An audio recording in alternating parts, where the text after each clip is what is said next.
ABC Kidder Teach presents All Pigs Are Beautiful, written by Dick King Smith, illustrated by Anita Jaram.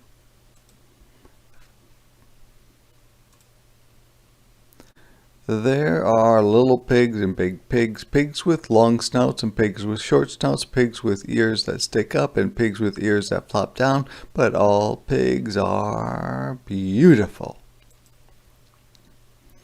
I love pigs. I don't care if they're little pigs or big pigs with long snouts or short snouts, with ears that stick up or ears that flop down. I don't mind if they're black or white or ginger or spotted. I just love pigs. If you really twisted my arm and said, "You have to have a favorite kind of pig, what is it?"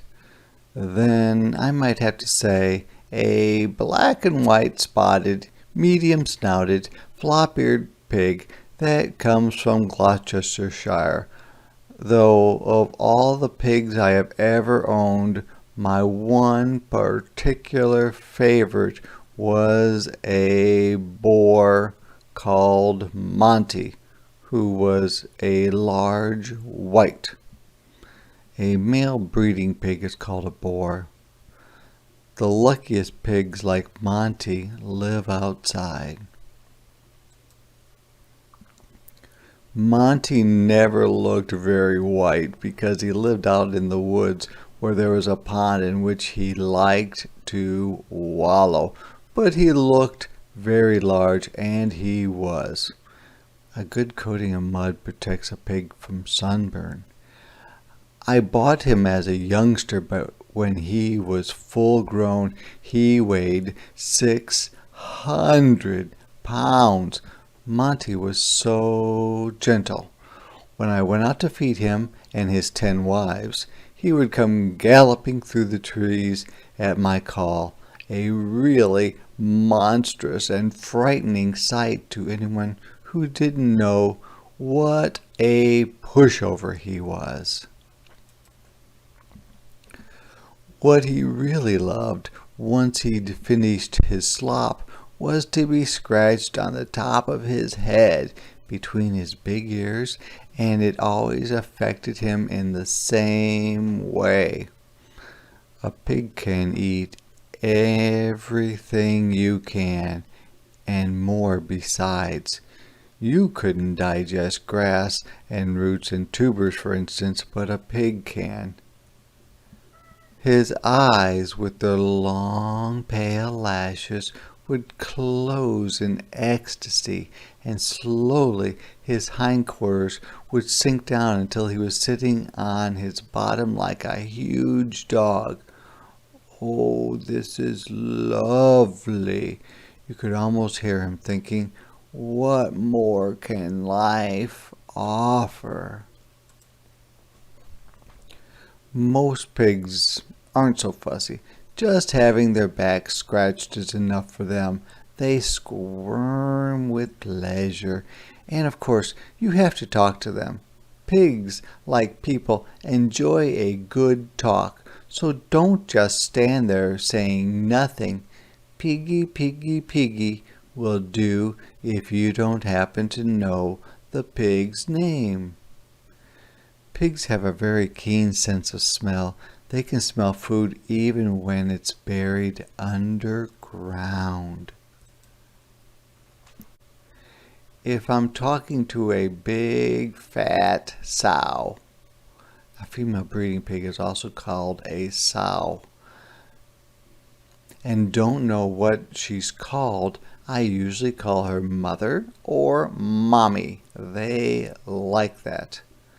Sows who live outdoors build large nests of grass, sticks, and bracken in which to have their babies. A sow normally has between 8 and 12 piglets at a time. Each piglet chooses its own private teat and returns to it for every feeding. Sows spend their lives having babies, lots of them, and they take as good care of them as your mom does of you. Well, almost. Trouble is, newborn piglets are so small that sometimes the sow lies down and squashes one. Your mother would never do that to you, I hope.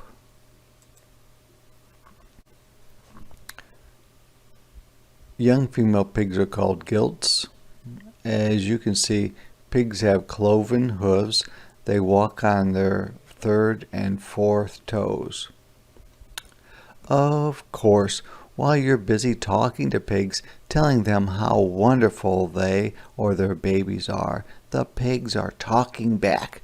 Those who don't know much about them just hear grunts and squeaks, but there are all kinds of things a pig might be saying to you if you understand the language, such as, "How kind of you to admire my children," or "Scratch a little harder, please, up a little to the left, down a little, yes, that's it," or, "Well, no, actually, you're not the first person to call me beautiful," or, "This food is really excellent, yum, yum, thanks a lot."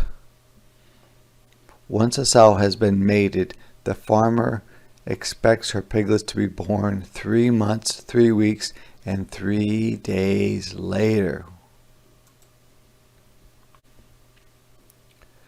But of course, pigs, like people, aren't always sunny and good-tempered, and you might hear, "Hurry up, you stupid two-legged creature, I'm starving and you're late," or "Don't you dare pick up one of my babies or I'll bite you."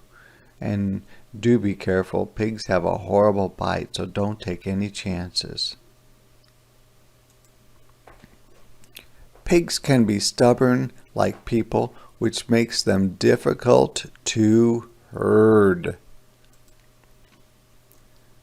Pigs that are well taken care of and well fed rarely need the vet.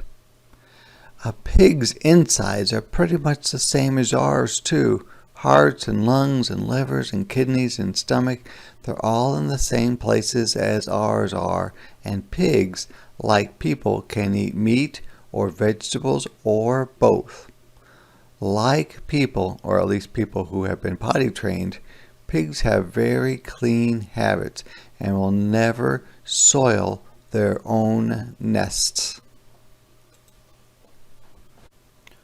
Have you noticed how often I've said that pigs are like people?